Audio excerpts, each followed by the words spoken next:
মাংস যখন ভালোভাবে কষে আসবে তখন এরকম কয়েকটা কাঁচামরিচ দিয়ে দিবেন, দেখবেন আর কি এটার স্বাদ মানে অন্য লেভেলে নিয়ে যাবে। তো আমি অলওয়েজ এটাই করি, যখন মাংসটা ভালোভাবে কষে আসে তখন আমি কয়েকটা কাঁচামরিচ দিয়ে দিই। মাশাআল্লাহ এত সুন্দর একটা গান আসতেছে।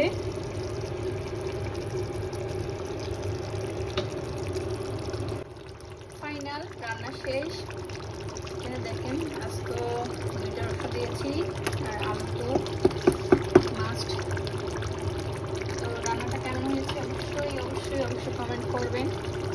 তো এখন নামিয়ে দিব।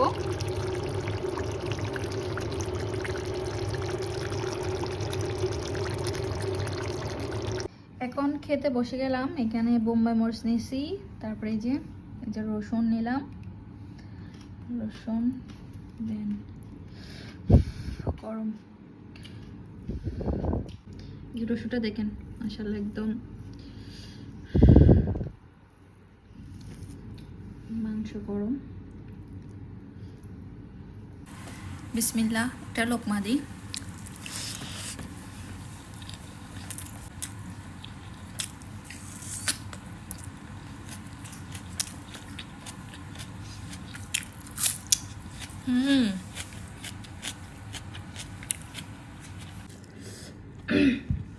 মারাত্মক যা মশলা।